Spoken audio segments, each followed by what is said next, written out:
throughout the course of this program. On this note, distinguished ladies and gentlemen, it's my pleasure to invite the Director of IPTTO, Professor Charity Emaviwe, to give our welcome address. Thank you. The Vice Chancellor, sir, my dear colleagues, it is my great pleasure to welcome you all to this webinar on academic integrity. The webinar is in conjunction with Turnitin, a global organization of repute in terms of academic integrity and a household name in plagiarism tests. The theme of this webinar is academic integrity in higher education and research ethics, significance, and responsibility. And I can assure you that the best time to have a lecture of this nature is now, today. I am profoundly grateful to the Vice Chancellor, Professor Lawrence Ikechukwu Ezemonye, an astute administrator, a perfect gentleman, and an accomplished scholar of international repute, for deeming it fit to convene this seminar and hosting it in our directorate. It must be stated that under the watch of Professor Ezemonye, being a shrewd manager of human and material resources, this university has continued to gain unprecedented visibility in the Global Committee of Universities. Now, in line with globalization and liberalization of the world economy, emphasis is now on improved technology and innovation. These usually start as ideas which are incubated in the universities such as ours and passed on to the industries for use by the public. These ideas are usually sifted, fine-tuned, and well-tested in the universities before they are passed on to avoid copyright infringements and intolerable similarity levels. The dangers associated with unwholesome practices in this direction can impugn the academic integrity of any university, and the need to avoid the same can no longer be overemphasized. Particularly in this 21st century, where the world is now a global village. As you are aware, my colleagues, the aim of this discourse is to analyze the different forms that plagiarism can take in higher education and research communities, and also to foster, encourage, and educate researchers on what constitutes a breach of ethics, the danger of such breach, and the need to avoid them. We have the privilege of having revered speakers of high repute on the subject matter for the day, who will be delivering high-sounding lectures on the theme. On our list are Dr. Kingsley Chuwike Ukoha, an associate professor of computer science for the University of Benin. We also have the privilege of listening to Mr. Nigel Henderson, the channel business manager of Turnitin Overseas, as well as the moderator and the technical product manager of Turnitin Nigeria, Mr. Ike Ekwelibe. At the end of the day, questions will be asked and answers will be given, and we will all be happier for being part of this discussion. Without much ado, let us relax and listen to the speakers of the day to educate us on academic integrity in higher education. I thank you all for your attention, and it is my singular privilege and honor to invite the chief host to the podium.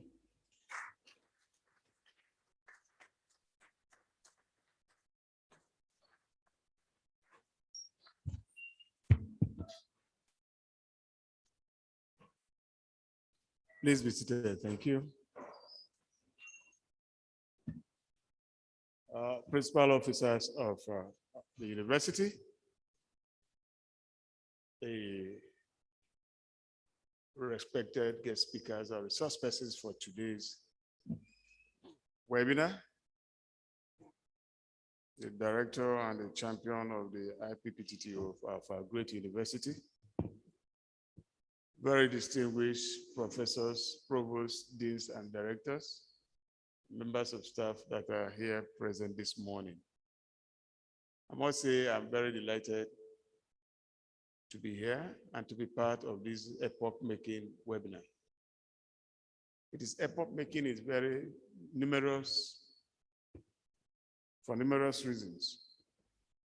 But I'll just single out one, which is directly related to the theme of today. It is important to sustain, revere, respect, and preserve integrity in our own institution. Let me give you a build-up to this workshop and to also use this opportunity to commend the IPPO team led by the director. The idea to host this webinar came from their initiative, but they got an immediate buy-in from me because of the posture. And we also believed in our principles of engagement with the industry. And I've said the condition to host this webinar must be based on our partnership with relevant industry, which reflects our flair for industry and academia interface. And of course, they went to work. And I've been able to gather together respected resource persons that are experienced and have the expertise to do justice to this. You also recall that the IPPTO has a center that is affiliated to NOTAB, a center that is a regulatory body for innovations of products and services. This same IPPTO have presented to this university the university intellectual property policy, which has been also under consideration by council and will be one of the few universities that have such a policy in place.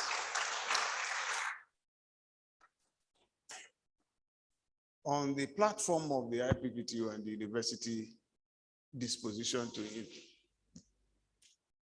industrial and academic interface, this university stands as one of those very few universities that has a board of academia industry participation.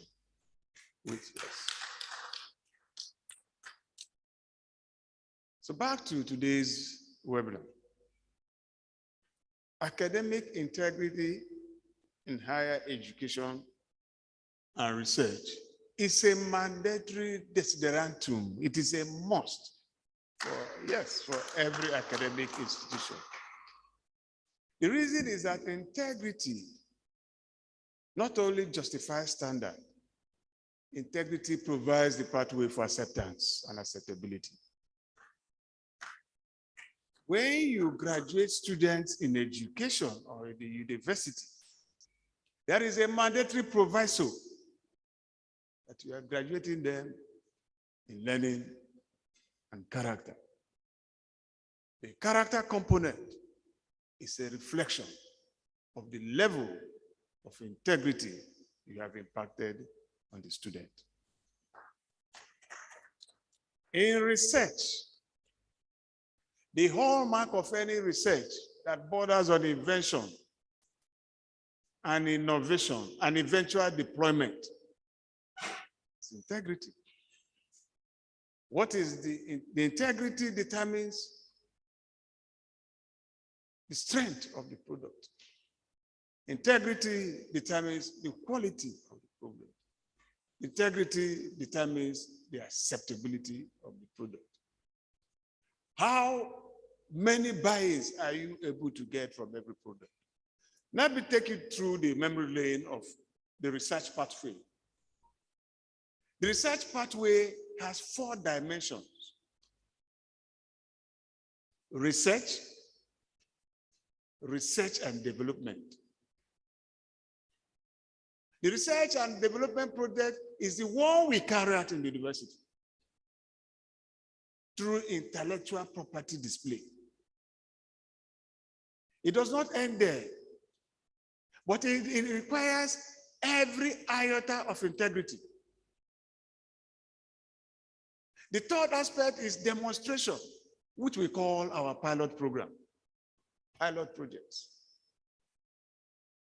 A typical pilot project survives on the basis of integrity. And the fourth lane is deployment. If you research, you develop, you demonstrate, and it is not deployed to end users, it's of no consequence. So the fourth realm, which is the realm that speaks to acceptability, is the one that requires integrity most. Integrity in research is often subsumed in ethics of research. And we knew the importance of this when this university set up a committee of ethics to develop research ethics of this university. And we are proud and happy to note that we have one policy of policy.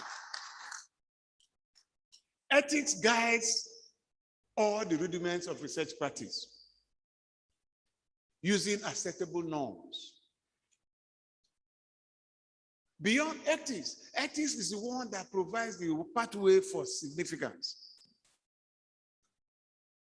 When a research is done in accordance with the research ethics, without cutting corners, of course, the significance of that project is underpinned in its acceptability. What then demands our care now is the fourth component of the team, which is responsibility.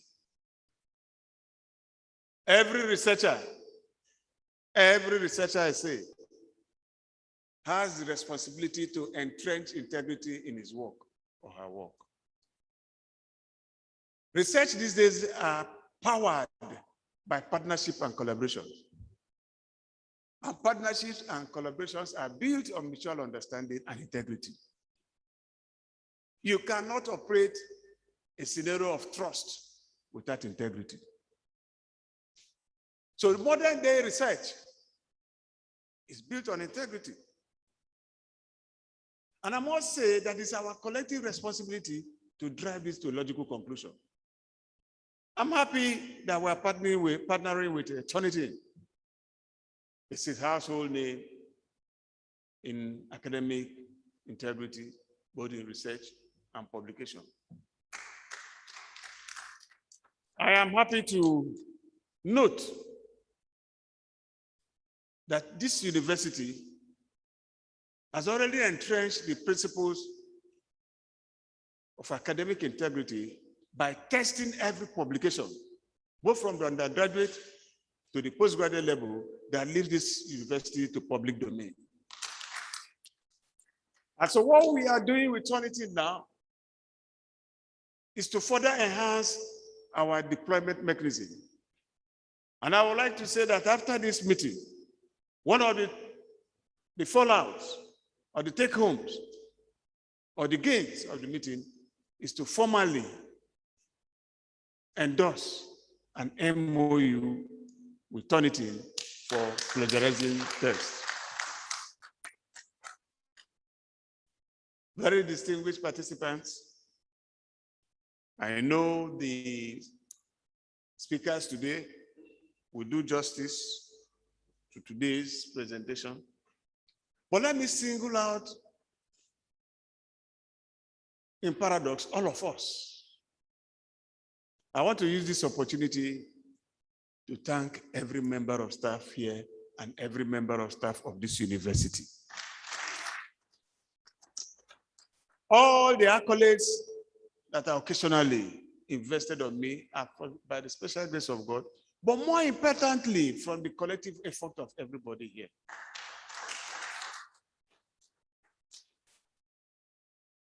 We have come a long way, and the way has also been justified. In the next few weeks, we shall be resuming the 2021-2022 academic session, meaning that this university maintains that status quo of no interrupted academic session.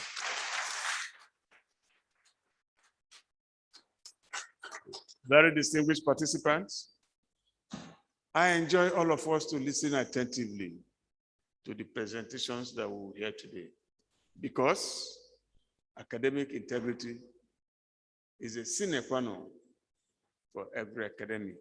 And it's on this note that I declare this webinar open. Thank you.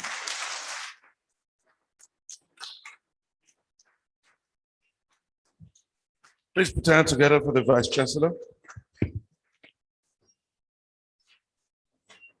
Thank you very much.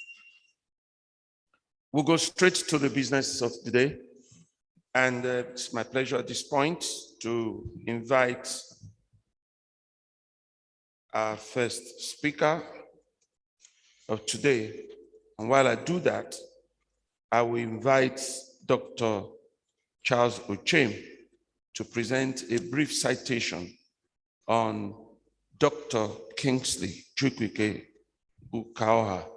Please, can you stand up, sir, while you do your presentation? Thank you.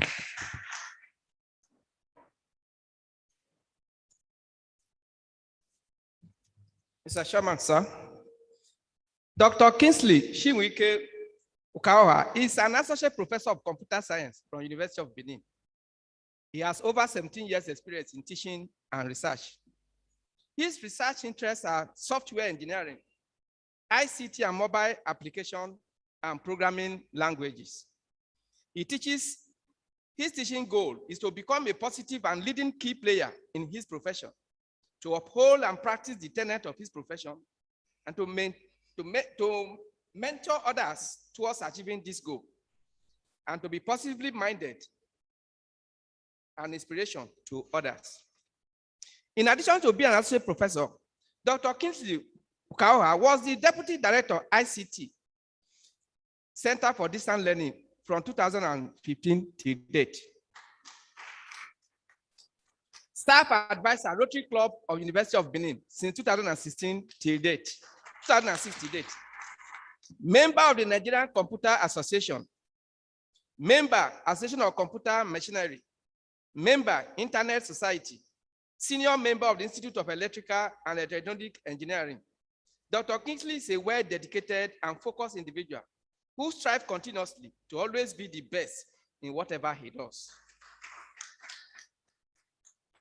He is happily married, and the marriage is blessed with lovely children.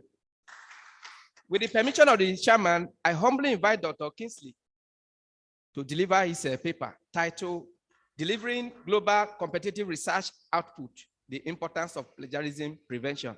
Thank you very much.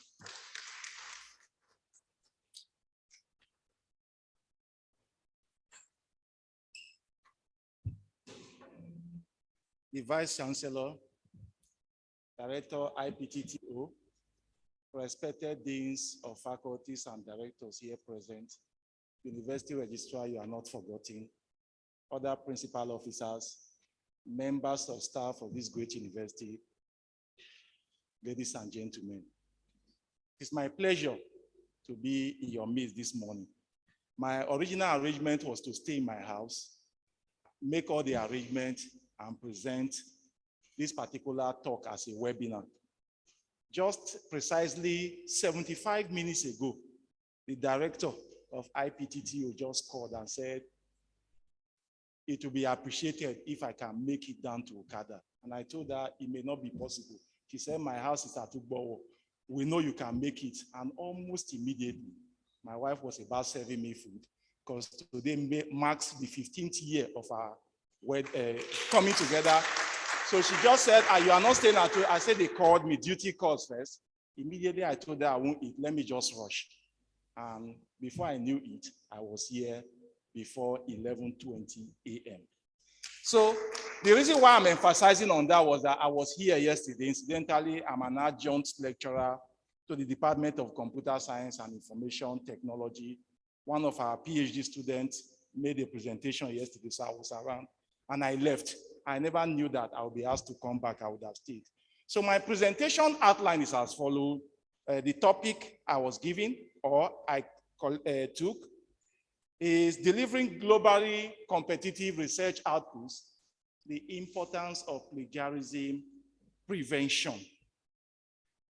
My outline will be introduction, the roles of universities and tertiary institutions, importance of research in universities and in academic ratings, ranking systems, criteria and weightings, barriers to good research, plagiarism and its drawbacks, legal consequences of plagiarism, then how to avoid plagiarism, and how do we even detect plagiarism in work. Then we now look at the roles played by some software that we know as a plagiarism detection software. Then what percentage of plagiarism could be accepted in your work, because whether you like it or not, we may not completely avoid plagiarism to some extent. And which one is used by the universities more? And how do plagiarism checkers work? Then we conclude with some references. We are all members of staff of great universities, Benin University, University of Benin. And most of these universities are established to provide quality education and are being rated by the quality of research output, which involves innovation, technology, and diligence. Fortunately for us, the advent of internet has introduced another new concept called globalization, which has made the world to look so small that if you are interacting with somebody in University of Queensland, Australia, it will seem as if the person is just by the library car park.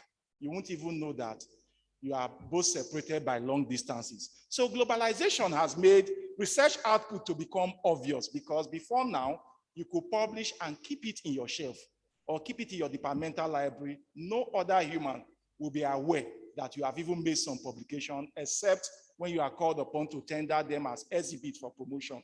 If not, no one will know.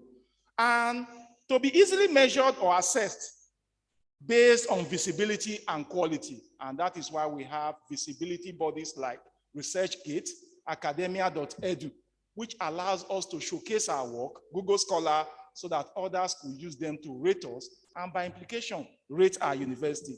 So, and it has made it easier for many universities to be ranked in accordance to the quality and output of their research effort. Due to the high premium placed on quality research by tertiary institutions and the apparent difficulties encountered in the research process, a lot of academics have taken to cutting corners, that is, using shortcuts to publish fast, lest they perish. If you don't have so and so paper, you will not be promoted to this rank. And when your mates are leaving you behind, it will look as if you are lazy. And so the implication is that you try to cut corners very fast, copy, paste, do a lot of other things, appropriate the intellectual work of others. And this results in research misconduct, which entails cutting corners and not following the laid down process. What is plagiarism? Plagiarism is one of such misconduct in research, and it involves copying someone else's work intentionally or by mistake. It could be intentionally, it could be by mistake, without giving due credit to the rightful owner. In this presentation, we are looking at the importance of research in the academia and how the ills of plagiarism can be tackled. First of all, next, we go to the roles of universities and tertiary institutions. Why are they even established? The first is to provide extensive amount of occupational preparation via training and retraining. You train nurses, you train doctors, you train pharmacists. So you are preparing them to engage in good jobs in the future. And to serve local communities and catchment area, Igbinedion University, as an example, is serving her local community. Same thing with the University of Benin. The third reason is for research and collaborative research work. The fourth, to carry out training on behalf of the government and some specified industries. They can second their staff to the universities for training. And then the fifth, to provide employment opportunities for qualified persons. Every one of you that are here today, you didn't come for charitable work. You came here to earn a kind of living. And that is one of the reasons why this university was established. Opens up the surrounding environment to massive development and investment. If not for this university, many of us will not even know about the existence of Okada town. This is one of the foundations that have even brought out this town on the global map. And then used as a medium for training specialized manpower. Then let's look at common university ranking systems. We have World University Ranking, Webometric Ranking, we have the one by Thomson Reuters, so many of them. But all these ones, when they are doing their ranking, what essentially is the importance of this research? First of all, in academic and university ratings or ranking. Number one, it helps to promote visibility for the university. If I publish so much and everyone sees my publication online, and they now see the university that I am working with, they will tie it to that university. The more I publish, the more people access that work, the more they know more about my university, and my university will become more visible. So when they are doing webometric ranking or whatever ranking they are doing, they will use that as a criteria to rank my university, whether it is number 1 or number 2 or number 200. And it increases the quality of scholarship for the university. The more people are aware of publication and research carried out by a university, the more they will rate that university so high in terms of its intellectual output. Thirdly, it attracts massive funding for the researcher and university. If every one of us, even in public university, one way or the other, attract funding, when NEST has to say they are going on strike, none of us will even support it because our funding will suffer. We want to utilize it so well. So one way the university gets money is through research and publication. It also helps in shaping the existing programs and also introduces new programs and attracts government and other stakeholders' attention. One of the purposes of research is to also help the government shape their policy in whatever direction they are going to. If they want to carry out fiscal planning or otherwise, they tend to defer to the universities from their own research output. Ranking methodology. Many of these global ranking bodies, they use the following criteria: teaching reputation, data, doctorate to bachelor, student to teacher ratio, put all together is cost 30%. International outlook, how well does the university maybe engage with other universities worldwide, or how well is it rated by other universities or students outside that particular country? 7.5%. Industry income, how much does it attract from some industry in terms of support? 2.5%. Another one, research, 30%. Citations, after carrying out that research, the number of times people cite that work, refer to it, and to make the university visible, 30%.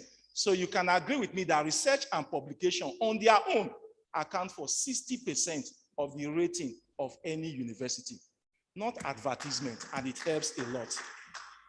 Ranking system and criteria, I think I just continued here. Academic ranking of world universities, QS World University Ranking, and Times Higher Education of World University Ranking. Then if we are to carry out good research, what are some of the barriers to good research? Because a lot of academians, they complain, I cannot do research because of this or that. Let's look at some of the reasons. Lack of familiarity with research method and ethics. And that is why some universities, including your own, introduces courses called research methodology at the undergraduate level to carry students along so that they will be able to know more about these intricate components of carrying out a good research. Secondly, lack of familiarity with process of writing and publishing articles in good journal.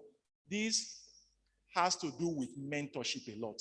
Many of us that are older in the system, we refuse to carry the younger ones along.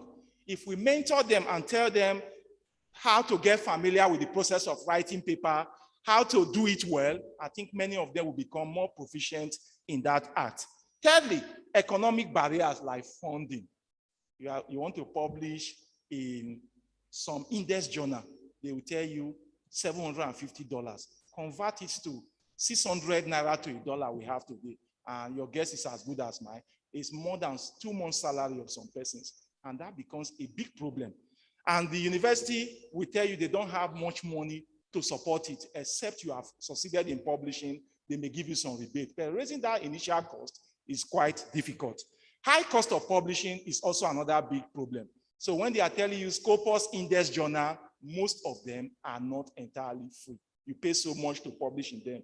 Job pressures resulting in lack of time. I'm course advisor, I am doing this, I am doing that, I'm teaching 10 courses, I'm taking care of my family. How do you now make out time to write papers?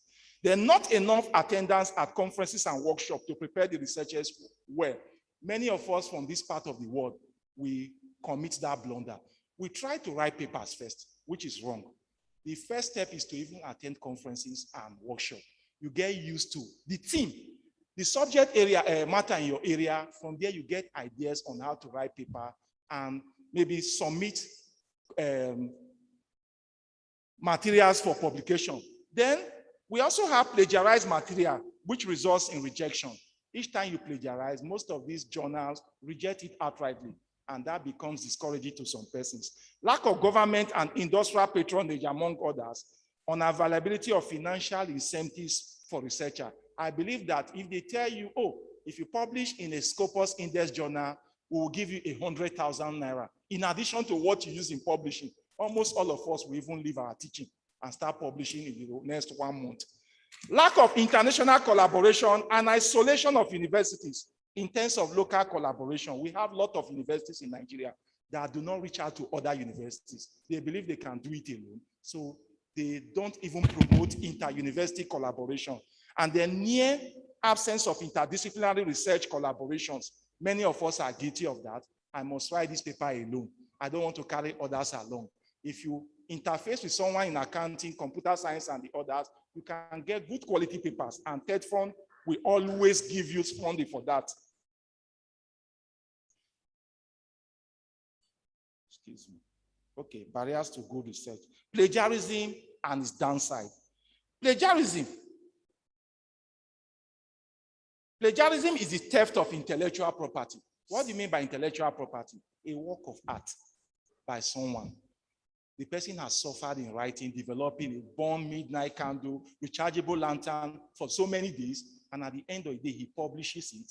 Someone in Medugri, because it's not visible here in Benin, will just copy the work, change the title, change the name there, and publish it in a local journal. He doesn't want it to go international. He used that to gain promotion. That is outright theft. An accusation of plagiarism can severely damage your reputation. Many universities are aware of that now. It can make you lose your job or even your research funding. It might make it impossible for you to find another similar job, just like they do in banks.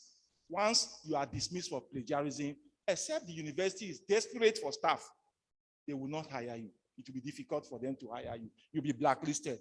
You might lose future opportunities of finding investors to fund your research. And plagiarism is not only confined to the academia, as it is considered a serious offense in all professional fields, be it law, be it medicine, or other fields. If you are found plagiarizing, it could potentially end your career. Legal consequences of plagiarism. Plagiarism shares some elements with copyright infringement. Both situations can involve unauthorized use of intellectual property. If you publish plagiarized material, the author of the original text might have legal grounds to sue you. If the author wins, you will have to pay monetary restitution, and your university, which is embarrassed, will have no other option than to do away with your service, in addition to any legal fees you may incur during the process. How do you avoid plagiarism? Number one, when you are making a list of all the papers that you are going to make use of for your publication, because you must definitely consult, keep track of all your sources by taking notes of all of them. And then you paraphrase your content. Whatever quotation you are going to put there, you were not the original author. Put it in quotation mark and refer to the person who originally quoted it. Plagiarism checking software will not penalize you for that. What they penalize you for is to appropriate that content and your name is listed against it as if you were the original author, which is definitely wrong. You quote properly, like I said, if you are quoting someone else's quotation, use quotation mark. And then you cite your sources. This article was downloaded from Igbenedion University's website. Please tell us the title that was listed against it at the website. Tell us the URL of Igbenedion University that points to that particular article, and the date you downloaded it, it will be credited to them, and nobody will penalize you for that. Or I made use of a publication by Lamido Sanusi, 2018, How Nigeria Can Escape Our Economic Woes. Please write it like that, and everyone will be happy that you are following the proper procedure for carrying out your research. And so when you are doing that, you try to maintain record of all the sources you are referring to, because they will be listed in your references subsequently. And then lastly, to be sure that you have not left anything out, on your own, you can use a plagiarism checker software. Many universities subscribe to some of them now, and I am glad from the statement of the Vice Chancellor earlier on that this university is going to form a partnership with Turnitin. And once they form that partnership, the university will subscribe to their software. It will be made available almost free of charge to all academic staff. You can use it to check your student results, research publication, undergraduate project, postgraduate project. In that, guys, it can also indirectly earn some income for the university, which will be used to pay for the subscription of that particular software, because it's not going to be used freely. The academic staff can use it freely, but for the students and others, they will be made to pay some small token, which will subsidize the cost of that particular software. Once you use the plagiarism checker software, it will go through every aspect of the work to be sure that you didn't leave out any details. Whatever quotation or citation you forgot to cite, it will mark it out. And then you quickly know, oh, I copied this thing, or I didn't put it there. You put it there, and you will never be penalized. How is plagiarism detected? Plagiarism can be detected by a journal editor when you submit it to it, assuming you didn't want to do the checking on your own, or by readers of that particular article, if the tone, formatting, or style of your text is different in different parts of your paper, or if they are familiar with the plagiarized source. Many of us have been privy to the fact that in the past, when politicians make some quotation, before you know what is happening, people will just put it on Google and tell you the year that quotation was made and by who. And they quickly accuse the politician of not giving the rightful source to the person who made that original quote. In some mature climate, that politician can lose an election. And that is just the truth. Many universities also use plagiarism detection software like Turnitin or Grammarly, which compares your text to a large database of other sources and flag up any similarity that come up. It can be easier than you think to commit plagiarism by accident. Consider using a plagiarism checker prior to submitting your work to ensure you haven't missed any citation. The plagiarism checker software, how does it look at? Like, at the basic level, it scans through a body of text to see if there are instances of plagiarism within the written content. And how does it do that? As it is scanning, it is also comparing to web sources, recorded sources on some databases to see if what you have just written can be lifted up from someone else's work. And if he lifts it out, he now check, did you properly credit that person? No, he flags it as an error. And then you can properly do the correction. Free and paid plagiarism checkers allow the writer to whether or not their text has duplicate content. And most tools cross-reference public websites and web pages to help identify instances of plagiarism. Some plagiarism checker tools also leverage on a large online database of published work they use for cross-referencing. And this is especially true for plagiarism detection software designed for academic use cases. More advanced paid plagiarism checker software offer other features like alerting the writer to whether or not a section of their writing requires a citation. Please, this quotation, what you have written here, the story is too much. It may not all just come from your memory. Kindly check whether it needs citation. Providing citation formatting guidelines or tools, and giving a document a score based on how original the content it is. Certain advanced tools offer plagiarism checking in multiple languages and uses artificial intelligence technology to help identify identical and paraphrase content. What percentage of plagiarism is acceptable? Since we say whatever you publish, almost all the work, some degree of plagiarism can be allowed, not all. There is lack of a consensus or clear-cut rules on what percentage of plagiarism is acceptable in a manuscript. Going by the convention that we have with some renowned universities, a text similarity below 15% is acceptable by the journals. And a similarity of less than 25% is considered as high percentage of plagiarism. Some persons will submit a work, after checking, you see 50%. That is too much. So it should not be more than 25%, no matter the guidelines you use. Examples of plagiarism checking software: Turnitin, Copyscape, Grammarly, ProWriting A, Plagiarism Checker S, FlashScan, Unicheck, Q-Test, and Script, etc. Which one of them is used by universities more? If you just go online or go through some reputable universities, their site, and many of them, they use Turnitin. I think it's very popular by universities. And the tools are designed to help the university to meet with deadlines without any mistakes. All you have to do is run your paper through Turnitin, and you get a list of all the possible sources that your content may be copied from. You see the advantage. You forgot to cite it, but here it will help you run it through the web and bring out a list of all the possible sources you may have forgotten to cite, so that you quickly do it without falling into trouble.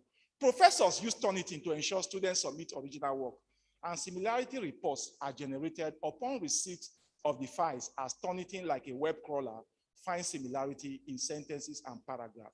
And if Igbenedion University is using a web checker, a checker software like the plagiarism checking software, some of them also have plugins you can add to your learning management system. Each time a student submits an assignment online, you pass it through Turnitin, and then it will give you the report to either accept or reject. How do plagiarism checking software work? We have looked at it before. Conclusion. Research is a vital component used in the rating of a university teacher and also the university itself. Lots of factors, however, make quality research to be lacking. Plagiarism is one of such factors, as it affects the overall quality of research outputs. It is hoped that members of the academia will take the benefit offered by plagiarism checking software to always vet their research output. Thank you so much for listening.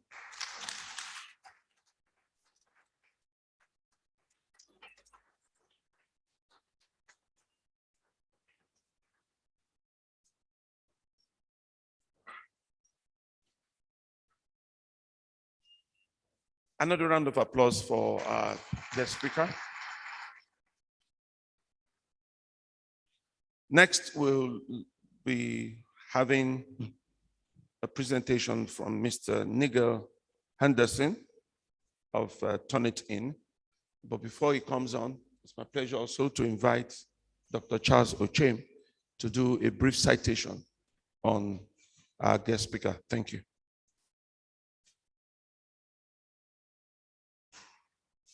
Mr. Chairman, sir. Mr. Nigel Henderson is the business manager of Turnitin. He possesses over 20 years experience in the education space, helping educators and their organization achieve their goal through the use of smart technologies.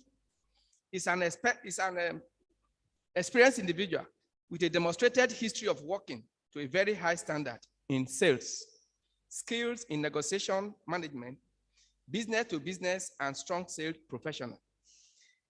He was formerly sales manager, Stanford Match, 2014 to 2016. Sales account manager, Perfect Colors, 2016 to 2017. Senior consultant, Concept Group Limited, 2017 to 2018. Business development manager, Peninsula UK, 2017 to 2019. Business development manager, Smart Utility Management, July 2019 to February 2021. And presently, Channel Business Manager of Turnitin Overseas from February 2021 till date. Nigel Henderson hails from South Shields, England, United Kingdom.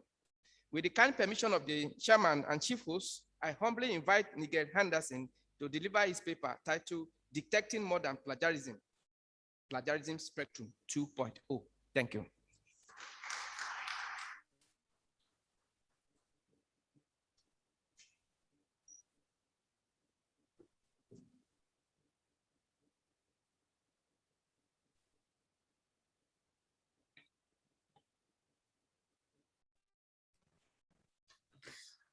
Good morning, guys. This might be a bit of a technological nightmare. I do need to try and share my screen if possible. I don't know if that's something that you guys can very quickly organize, if that's something you can do. While that's happening, I really just want to say thank you very much to everyone for the invitation this morning. It's always a great pleasure to be invited along to an institution for a webinar such as this to share our experience as a company when it comes to academic integrity. I think the previous speaker did a very, very good job of being able to advertise Turnitin in terms of what we do, how we do it, the benefits that we can bring. It's something that, unfortunately or fortunately, depending on which side of the coin you're sat, the COVID pandemic has probably accelerated the need for such a technology. Don't get me wrong, I think that was something that probably was on the agenda, and different universities and different institutions would probably have adopted things at a different rate. But it's certainly something that we've seen an acceleration of. So I don't know if I'm able to start sharing my screen. Is that possible? Do we know, or?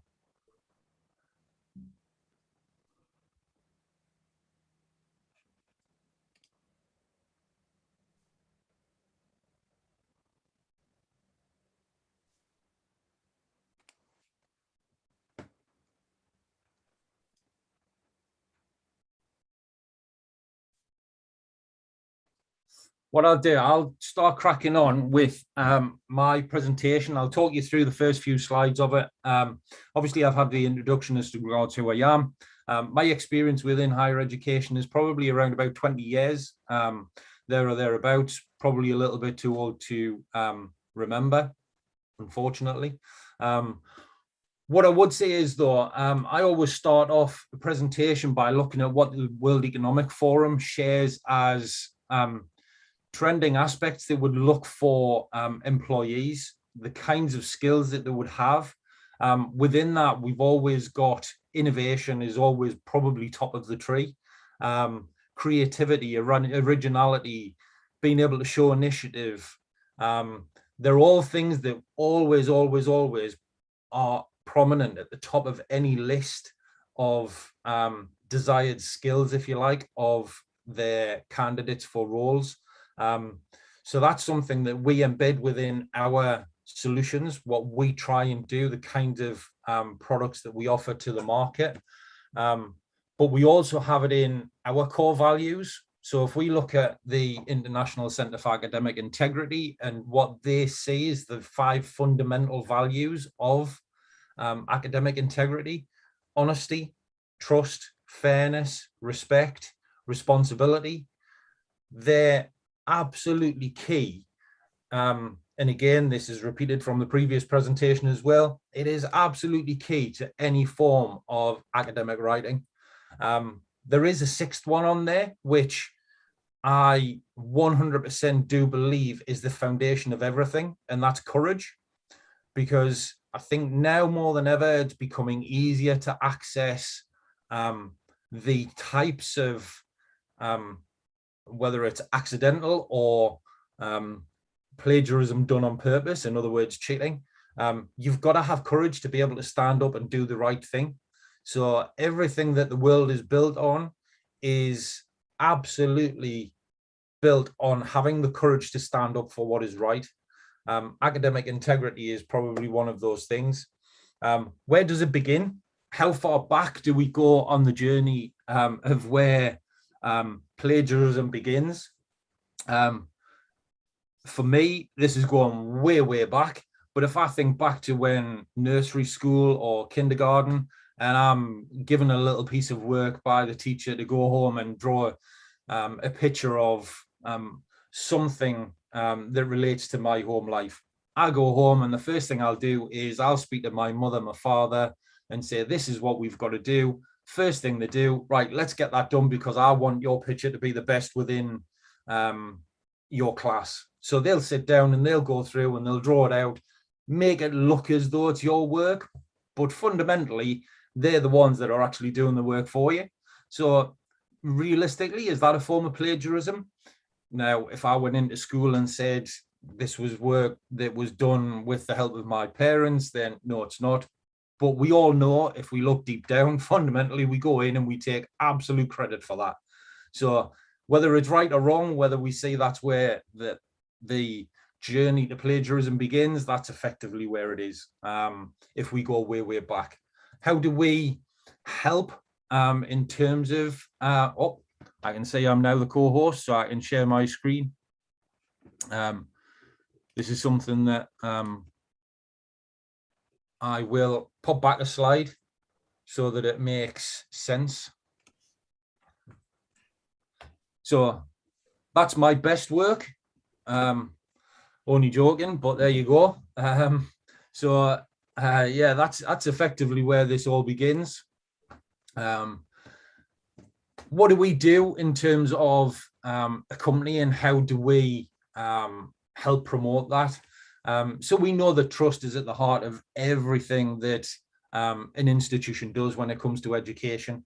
The institution, as we've found with you guys, has to be confident that it's providing a rigorous education with the appropriate tools, the secure evaluations to make sure that when someone is handed a degree or qualification at the end of that course, that it is done with absolute confidence that that has been well earned, because the consequences are quite severe, or can be quite severe, as we've worked out. So what we've got to take into account there, though, is that then something that we look at as, is plagiarism a taught skill, or is academic integrity a taught skill? Now, Bertram Gallant from University of San Francisco made this statement back in 2019, and I think it actually rings very, very true, in the sense that she feels that every day she's inundated with news articles, opinion, pieces written on integrity, teaching and learning, or ethics, directly or indirectly. And they all resonate with a view that academic integrity must be framed as a teaching and a learning issue.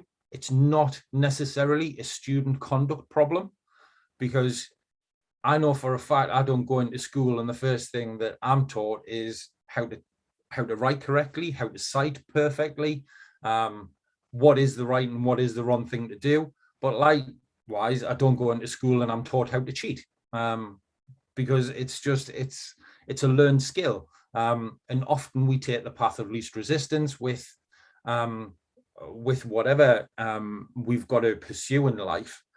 If there's an easy way to do it, then generally you'll look at that as well as looking at the other side of the coin as well. Okay. So what we look at then is, how do we help institutions with their adoption of academic integrity and making sure that that is at the heart of everything that they do. We have something called the culture of honesty wheel. Everything that we do, every product that is developed within Turnitin, every single improvement that we make, whether it's recommended or requested by a customer or a future client, this is where we work to. This is the cycle that we work with. So it's not just about one component. A car doesn't drive if it has no wheels. Likewise, a car doesn't drive if it doesn't have an engine. So we look at it and say, you've got to have the clearly defined policies and procedures, which I know you guys have already put that work in with. The assessment tasks encourage originality and creativity, and that style of thinking. We've got to have the integrated text matching strategy in place so that local languages can be supported. The development of study skills. Again, this was touched on previously in the sense that if I'm a student, the one worry I may have is I submit a piece of work, which is my final piece of work, and I haven't actually had the chance to be able to run through that and check whether or not I've cited correctly, whether there's similarity with other papers anywhere. That is kind of the edge of a cliff teaching. So what we do is we try and give a little bit of control back to students as well. But again, unfortunately, with everything, for every action, there's a consequence. And there has to be penalties. There has to be tariffs in place to be able to actually say, you've done this, so therefore this is the penalty. But that obviously has to come into the clearly defined policies and procedures previously rolled out within the institution. So what we do, we have a Turnitin blog. If you're not on there, if you're not registered, I absolutely recommend you go along to either our Turnitin blog or the plagiarism.org blog. There are some absolutely superb best practices on there. There's articles around what are the current trends, things like wordsmiths, code checking. It's all on there, and it's absolutely, it's just a superb diary of being able to say what is current and what can I do to combat that. But as we've said, there are previous, if you like, issues around what the real world cost of misconduct is. So this is a little while back in 2020 in December. So the Pakistan government had to cancel the licenses of 50 pilots because they were found to have plagiarized on exams.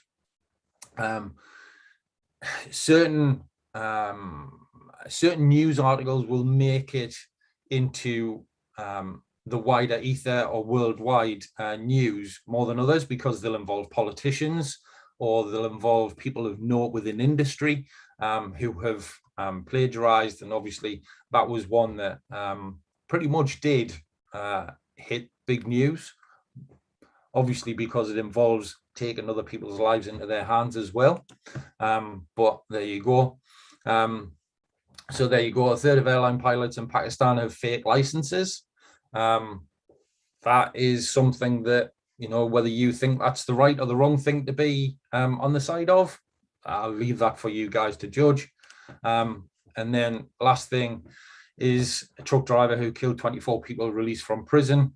Now that was something that did hit very local news, and it wasn't necessarily an international story that hit, but likewise, it was done on a fake license.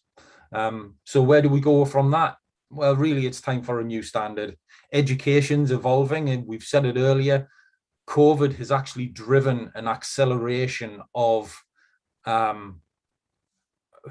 basically this new standard, but it's actually brought the world closer. So again, it's been touched on previously. I can now collaborate with you guys based over in Nigeria on this presentation, but likewise, I can be on a call in an hour's time with someone in Australia or someone in the west coast of the US. It's brought the world together, and it's actually brought more focus on plagiarism, if you like, within schools and within universities. So if we look at the evolution of plagiarism and where we've gone from and where we're at now, so yeah, way back in 1998, we had copy and paste was pretty much it. You find and replace, you control C, real good old days of where we were. Then we moved on to collusion and research misconduct and contract cheating and where we're at with that, with paper mills and having a third party. But now we've got people like wordsmiths who we can give them a paragraph, put it in a piece of software that spins that paragraph, rewrites it for you and puts it back in. And bringing it right bang up to date, we've now got, through computer science, we've got code plagiarism as well, which we're now on top of and we're moving forward with. What we want to get across to you guys, though, is we are at the forefront of being able to combat that. So if we know that there's a trend within a market or there's a technology that we're not using that we need to use, for instance, AI, we now actively use AI in pretty much every product that we have. So every single student has a writing style, a speech style. So as soon as they write something, we start to learn what that student is actually, what their behaviors are. So as soon as we then spot that there's an anomaly with a paper that's maybe been submitted, or an essay that has been written and it's been written differently, or a real giveaway on this one is looking at the metadata within a document. So if I submit something and I'm based in the UK, but I'm using US page sizes, that's a bit of a red flag up there to say, well, hang on, why is that happening? The likelihood is that I've used an online paper mill to be able to actually say, can you write this paper for me? And that's just, that is plagiarism outright. Doesn't matter which way you serve that one up. Now, what is contract cheating? So it is that. Contract cheating describes a process through which students can have an original work produced for them, which they can submit as if it was their own work, often involves a payment of a fee, and this can be facilitated using online auction sites. There was, about 3 months ago, there was some figures released in terms of how much that industry was worth, and there were eye-watering sums of money. I mean, into the tens, if not hundreds of millions of pounds being generated through contract cheating, which is absolutely astounding, absolutely astounding. But how is it that figure? So this is taken from some research that we did back in 2018. And it's quite startling to when you look at it on its first view. So 55% of high school students admit to plagiarizing. That's a big number. Now, when we go back to when we say it's a taught skill, the academic integrity side of things, that next figure shows you that it doesn't actually disappear from going from secondary education to higher education. It actually grows. And then 50% of students actually say that they use weak academic sources, and 16% of content matches come from paper mills and cheat sites. Now that's worldwide, but again, it's an astounding figure. The challenges, again, something that was touched on before. I'll pick up on a few of these ones that actually that do stand out. The one figure that actually stands out is $3.1 billion is what employers annually spend on basic writing training. $3.1 billion is what employers spend on making sure that their staff can write correctly. That is just astounding, absolutely astounding. And then you look at, we say it's a taught skill. You look at the instructor capacity and how you guys are challenged.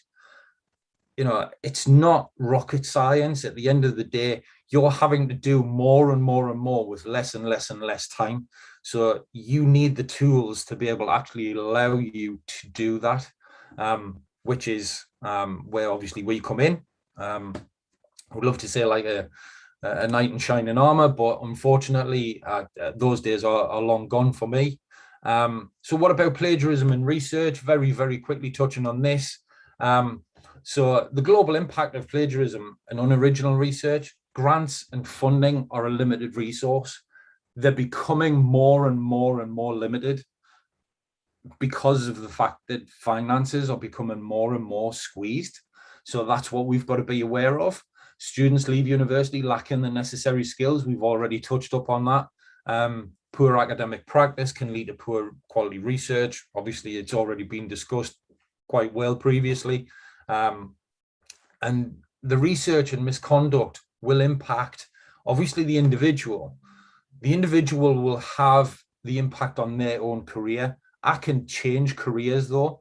So the length of time that that affects me could be quite limited, but the length of time that it actually affects your institution and the rankings of your institution will be more profound than it will be on any individual. Yes, there could be a monetary thing in terms of the individual and being sued, but ultimately the cost in terms of the institution is far, far greater and is more consequence than any individual. But, you know, that's the way it is. And again, a nation's research standing on the global stage is affected. Your reputation, it comes down to just the reputation. And publishers obviously then become a little bit nervous around dealing with you. And then you've got the lack of being able to go to market, if you like, or go to your market.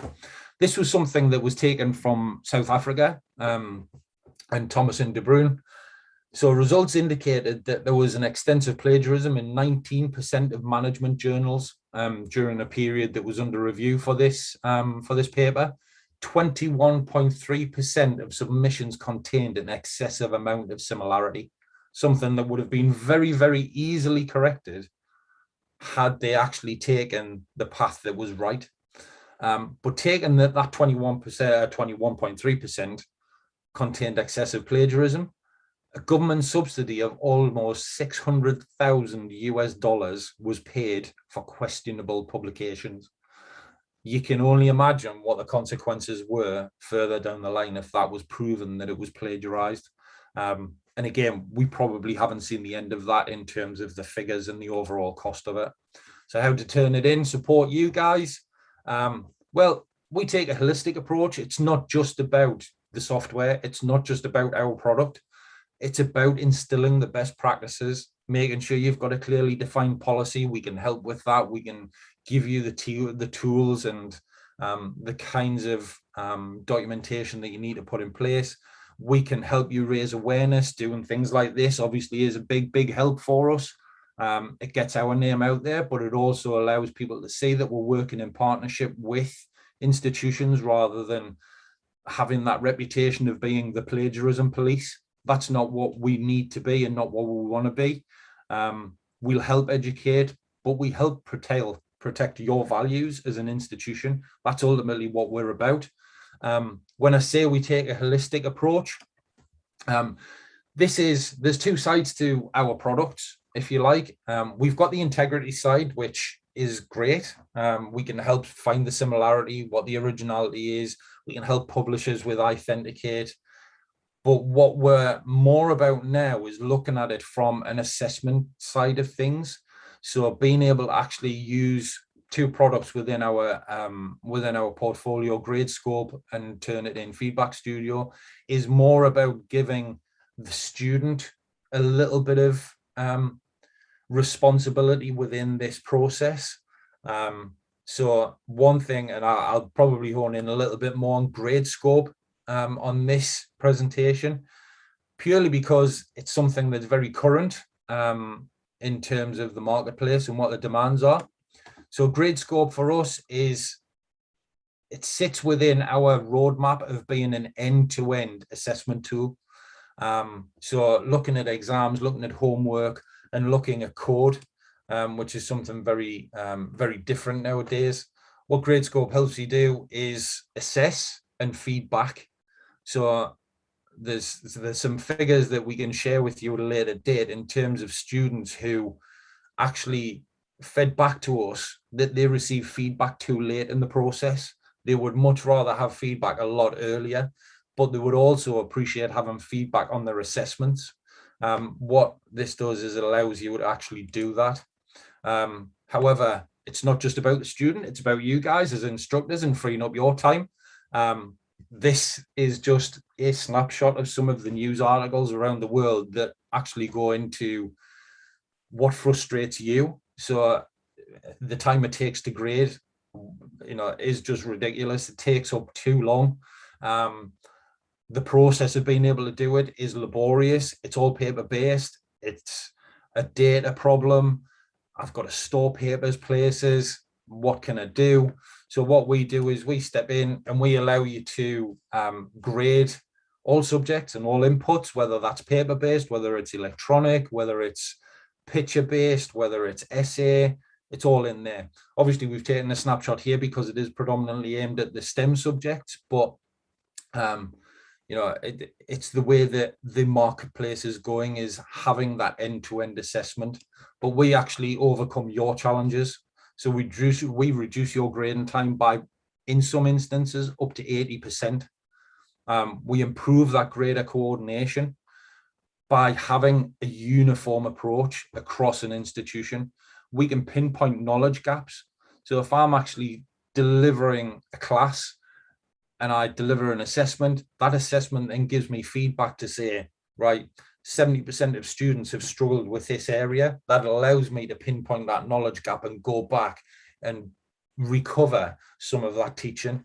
It increases our data security, it tidies up the place. And obviously we still integrate with the existing systems across the board as well. But it's not just about text, it's about code as well. So computer code, yes, it does get plagiarized, believe it or not. And yes, it is quite difficult to spot the plagiarism within code, within computer science, but we do that. And again, you can see the languages it's available in. That is something that is probably more fast moving within the marketplace than anything else that we have. Any other product that we have, this is probably the one that is at the tip of everyone's tongue when they start and want to speak to you. And then just as a very quick summary, nearly finished. So we have obviously different products that cover that end-to-end assessment. So yes, we have Feedback Studio, Authenticate. This is just a snapshot of it, but I prefer it in this kind of presentation. So we have a single platform that we can do your similarity checks. We can check for authorship. We can make sure that your identity of the people who are sitting exams are actually the people that are sitting the exams. We do the proctoring to make sure that there's no cheating going on. So we can do remote assessment, but we can help you deliver those assessments and the grading and the feedback in a more cohesive and a lot more streamlined way. And the last one before my thank yous come in is it's a journey. I think that's probably the best way of being able to describe this is, look, from day one, when we are born, we are not born cheats. That just doesn't happen. It's something that comes in over time. So the academic integrity journey, if you like, is exactly the same. It's about making sure that we instill the right skills for the right times of their lives, but they've got the experiences to understand why we're bringing that in and what that is actually, what it means to them in the real world. That is first and foremost. That's why we start with that slide of what the World Economic Forum is actually showing is what's trending. So with that, I will say thank you very much. By all means, feel free to connect on LinkedIn. I'm on there. You'll probably recognize me as being the very baldy, glass-eyed guy that's there. It'll be great to connect with a few of you guys. And obviously we're turning it in, so it wouldn't be right if we didn't actually have our references at the end of the presentation. But by all means, I'll be happy to share that once we've finished. So that's it. I would love to pass back over to you guys and say thank you very much yet again. It's been great to have me along, and hopefully you guys have a good rest of the day.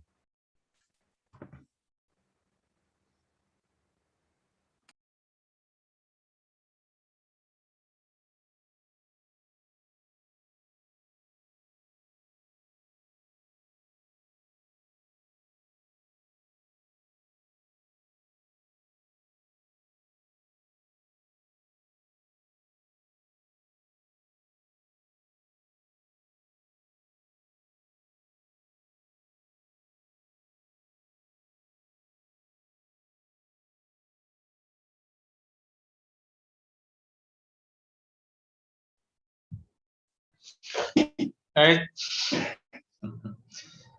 Thank you, Nigel. That was a very lovely presentation.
Platform. An IT operator consultant for North Central Nigeria, an information management consultant on technology-enabled library development archival services to 2 ministries and 3 agencies of government in Nigeria. The list is endless. Ike Ekwelibe is a seasoned business intelligence and information technology service personnel professional with a track record of successes in technology solution, design, development, and deployment. A technology management visionary with an innate ability to appreciate concepts and apply diverse knowledge in integrating unrelated processes. His specialties in business process, re-engineering for setup and SMEs. Ekwelibe has over 10 years experience in international educational technology. Ekwelibe has over 10 years experience in international educational technology space, providing innovative solutions for academic institutions and research organizations in Nigeria. He has managed pre-sales support and onboarding for over 70 Turnitin customers in Nigeria, Kenya, Benin Republic, and Cameroon. His passion for academic integrity made him one of the founding members of Nigerian Academic Integrity Forum, NAIF. He is presently the team leader and technical product manager, Turnitin. He is happily married with children. And with the kind permission of the chairman, I humbly invite this son of soil to deliver his paper. Thank you.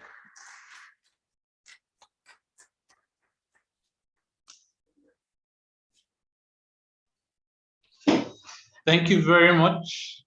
I'd like to stand on the existing protocols to thank the VC, the principal officers, the IPTTO office, and Nigel, and members of staff for this opportunity. A lot has been said. Mine is not a presentation. This is more or less where the real work starts. So this is to answer your questions. We get a lot of questions, especially from Nigeria. And in the last 1 year or so, Igbinedion University has been one of the outstanding ones.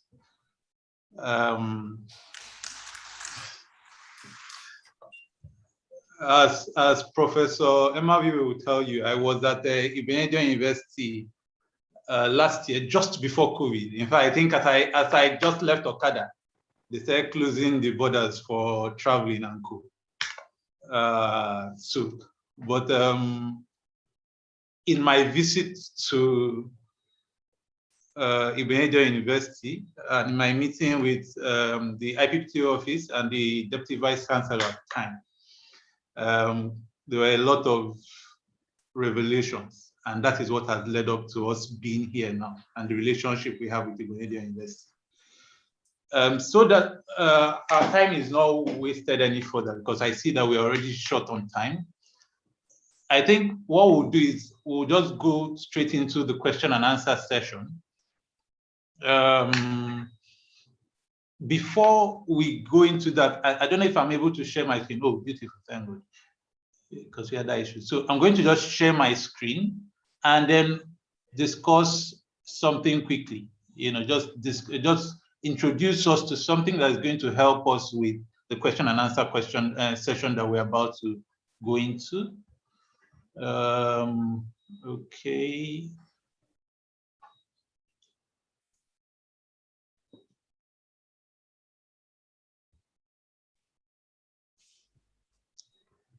Let me know if you can see my screen. Okay, so yes, it's just one slide and it's very important. Would like just for you to have an idea. Nigel talked about the journey, the academic integrity maturity journey, as just as he was rounding up his presentation. And it's very important that we understand it a little. So in the course of our delivering Turnitin to institutions and discussing academic integrity with institutions, we found that some schools are at different stages in academic integrity. So the first part is beginning. So at the initial stage, they do not care. The risk of academic integrity, plagiarism, citation issues, publishing, research work, poor research work, even the absence of research work is high. That's the beginning stage. At the acknowledging stage, some persons in the institution, not the entire institution now, some persons in the institution start recognizing that there is an issue. So they start looking for ways, maybe get free plagiarism solutions. Dr. Oko had mentioned some in his presentation. They start looking for how they can do it within their own space, maybe on their research work or maybe in their own classrooms. But the burden is distributed unevenly. So you see that some students and some lecturers inclusive produce original work while others don't care. Then by the third stage, they are checking. So by the third stage, the institution as a whole has realized that this is a problem. But they are now treating it like a police case. So the case of police, and if I catch you, you will be punished. Then by the developing stage, they start realizing that it's not about catching or treating people like criminals. It's about treating the issue. What is the reason for this plagiarism issue that you are seeing, or for the other academic integrity issues that have been mentioned, contract cheating, code plagiarism, the rest. And then they start treating it like a skills problem. And then finally, institutions, especially the popular ones we know in the world today, you see they start succeeding. They start demonstrating. In fact, they do not even need a plagiarism prevention tool to, if you like, present original work. So it becomes, academic integrity becomes ingrained in the institution's tradition, if you like. So they already understand that original writing is the way to go. That you have a plagiarism tool or not, whatever work comes out from that institution is original. That's where we want Ibadan University to be. And that's part of why this webinar is holding. Now, with what I've described, I want us to, especially those in the conference room, those online, you can just type it in the chat box, those in the conference room. Where do you think your own institution is in this academic integrity maturity journey? So it's just a quick poll, it's just a live poll, just for us to have an idea. It's going to guide the next part of this webinar, so the question and answer session. So you can write on a piece of paper, you don't need to write your name, we're just going to take a poll. So you can write it and drop it. Somebody will collate that and we'll get the result of that after this event. So yes, please go ahead. Okay, so I think with this, that was all I wanted to discuss. So with this, I'll just lead us into the question and answer part of this. So the questions that we have, we can present them. Nigel is on hand. Dr. Okoha is on hand to respond to questions. I'm also here that are available. So I think the floor is open.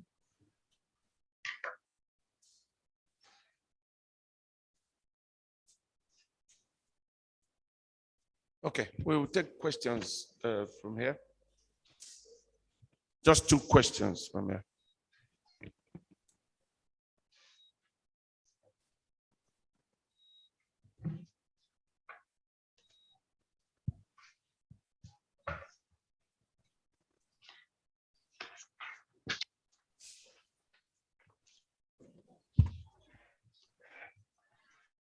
Mine is a question that has to do with policy. How soon will Turnitin be ready to engage Ibadan University in the endorsement of an MOU for lasting effect of the discussion today?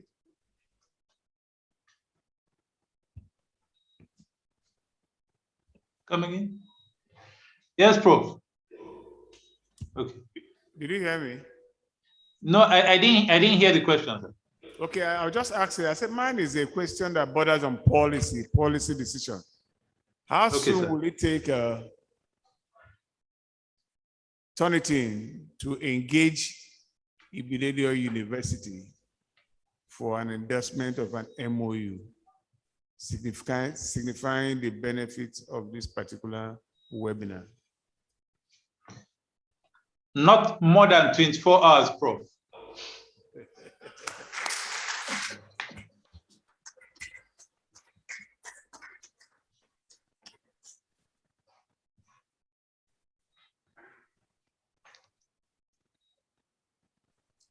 Okay, thank you. Thank you very much. My name is Kunle Okesipa from the Department of English. I just want to ask some questions or make some comments on 1 or 2 things. The first thing is the acceptable percentage of originality. I'm looking at a situation in which we can actually deepen what we call the criteria for the acceptable percentage, because when we look at the heat map, kind of the intensity of non-original material concentrated on, let's say, 2 pages of a 100-page work, that constitutes a fundamental problem. For example, the whole of methodology is copied, but it still meets the criteria of, say, let's say, just 8%. That it's an area that I think we should look into. That's an area of the human intervention. Then the area of self-plagiarism, I think the expert can enlighten us about that. Then the unintentional plagiarism. I know that there's a relationship between lack of mastery of the referencing styles and unintentional plagiarism at times. So it may be quite difficult to just treat plagiarism in isolation without making reference to mastery of referencing styles. Thank you so much.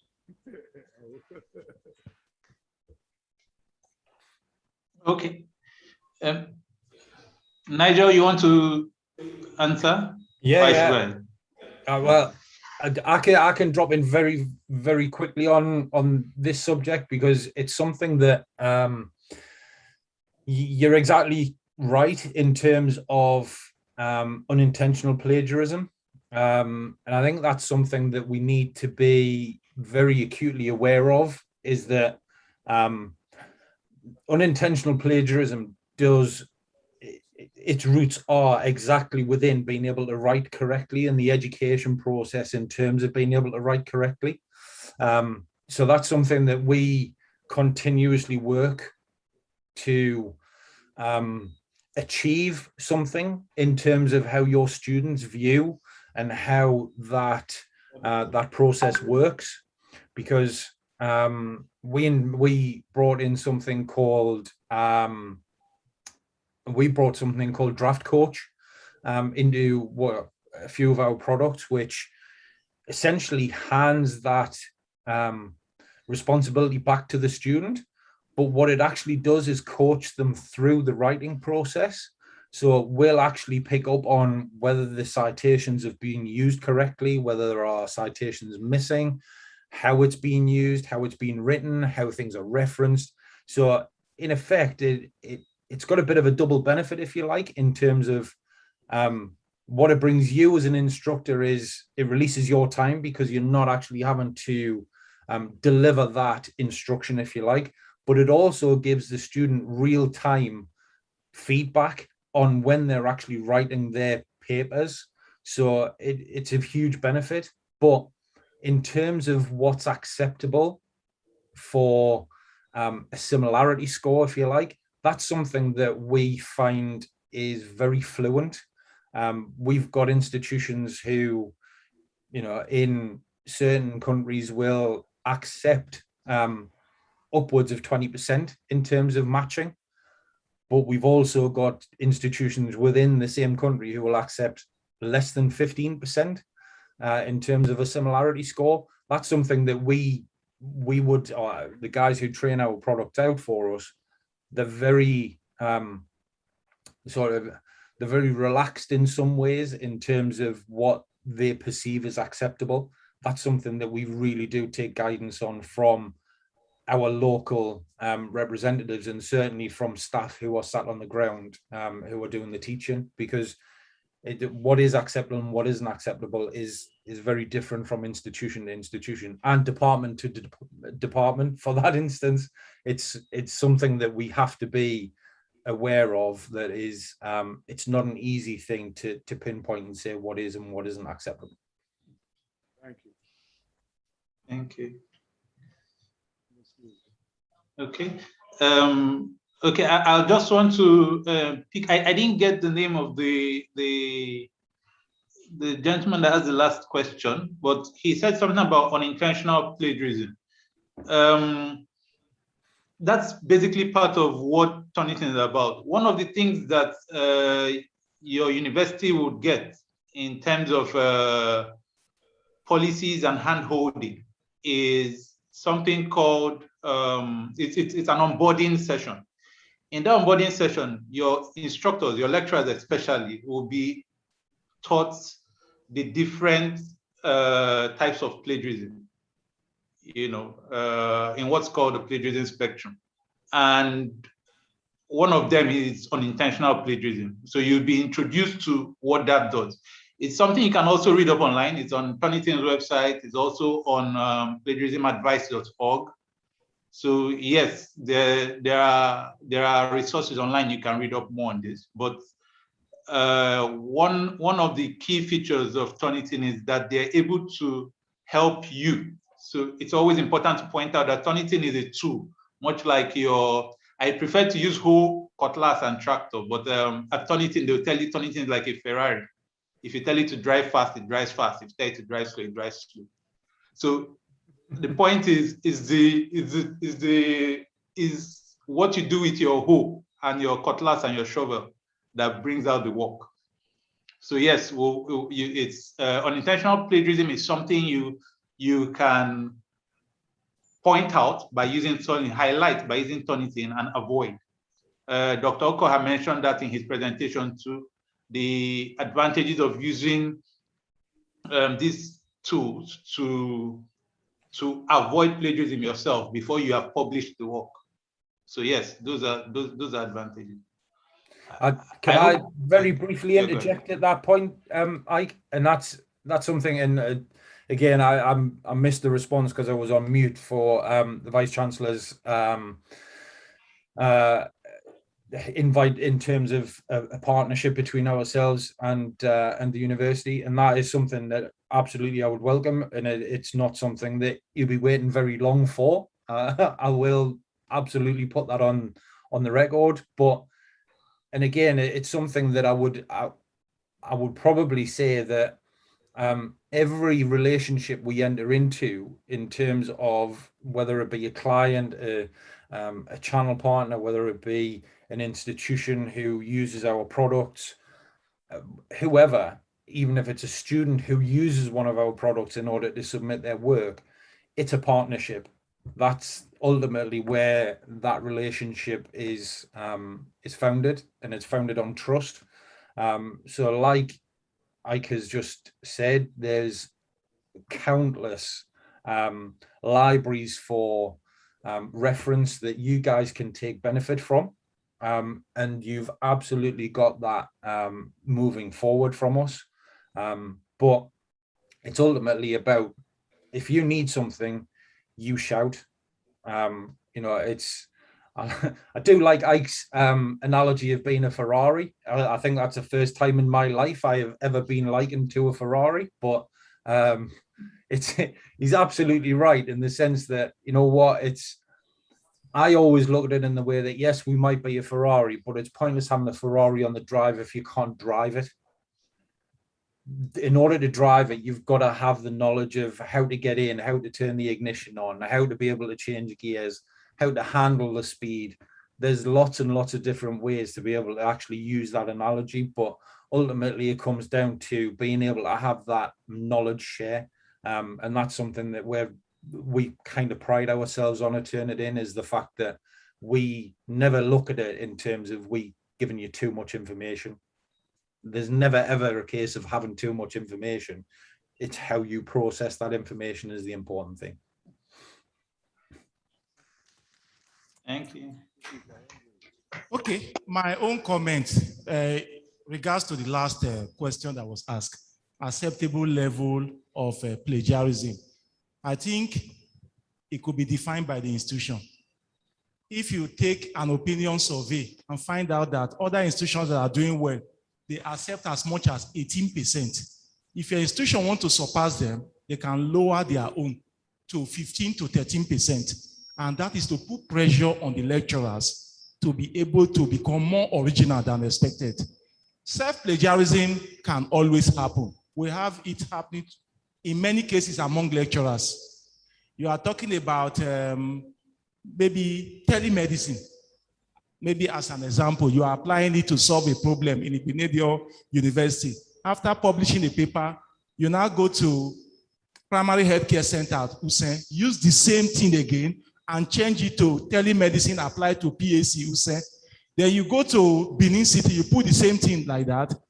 If you run that on a plagiarism checking software, it will always be bringing up higher similarity. So you should be very careful. And lastly, there is also a link between lack of mastering of referencing styles and and plagiarism, self-plagiarism. If you don't know how to cite, it might also be a big mistake.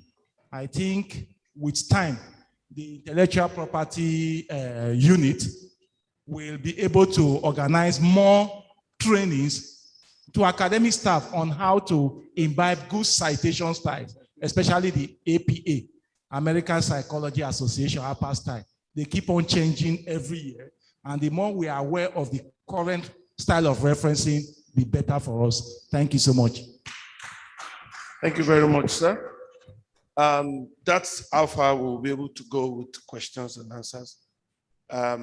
For our online participants, we'll implore that you send your comments and your questions through the online medium, and I'm sure that it will be addressed. Distinguished ladies and gentlemen, at this point, it's my pleasure to invite the Vice Chancellor to give the closing remark, and we'll put time together for Professor Lawrence Ikechukwu-Ezimoye, please. Let's speak up there. Let me speak. Thank you very much. I would like to combine my closing remark with a vote of thanks, because I've looked at the program. There is no provision for vote of thanks. So let me do it on behalf of the institution. I thank our partners, the Turnitin, and our speakers, the resource persons who have come online and physically to make their presentations today. The essence of this webinar has been achieved because the presentations,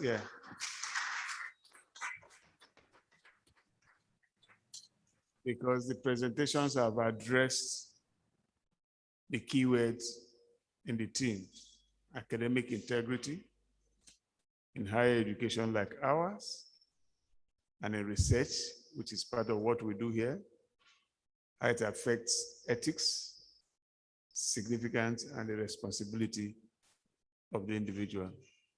So I'd like us to give a resounding applause to our resource persons who have presented to us.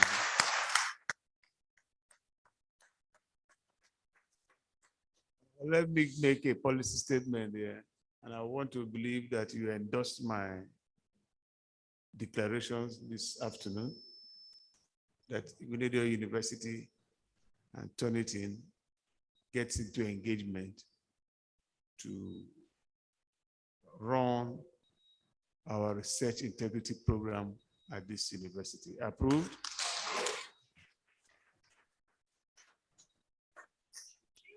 I also want to use this opportunity to employ IPPTO to roll out other training programs that are related to academic integrity, referencing and citations, and of course, engagement with top quality journals and publications, and ensure that by the next 6 months, every academic staff of this university must have been fully registered and endorsed in Google Scholar, Scopus, and Academia. Approved? Thank you very much. On a final note, I want to believe that we have all gained from this webinar. And it's my pleasure now to declare the webinar closed. Thank you very much. The Vice Chancellor will do a presentation to our guest speaker, who is physically present here, Dr. Kingsley Chukwuike. I also want to inform our online speakers that on your earliest visit to the university, we'll also repeat the same presentation. Thank you very much.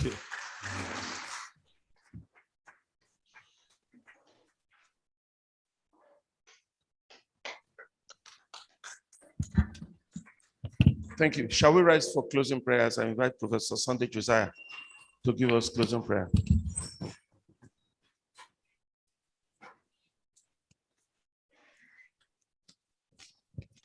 Our Heavenly Father, we give you thanks, adoration, and praises this afternoon. We thank you for this webinar. We started by your grace, and you took us through. We want to thank you for our partners, O Lord, who have made presentation. We thank you for the knowledge that we have gained. We thank you for this university, O Lord. As we go on the training, we ask that you will help us, and that this academic integrity will be enshrined in all that we do in this university. We thank you for all of this. We pray, O Lord, that you grant Johnny mercy to go to our doctor as he goes back to Benin.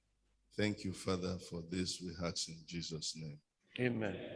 The anthems, please.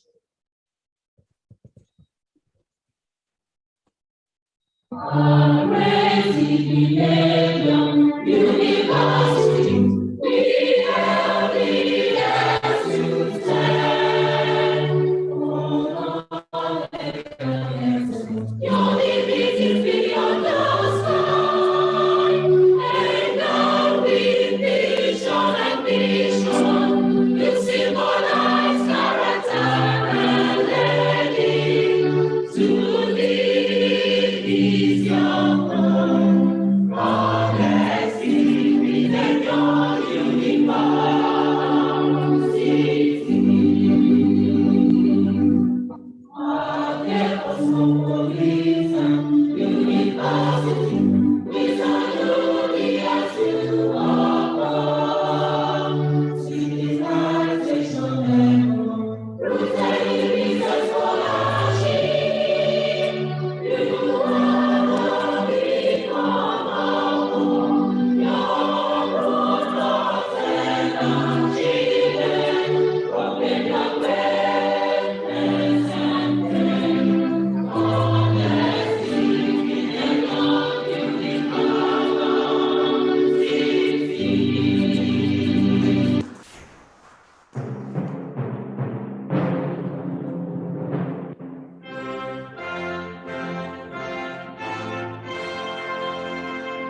Thank you very much.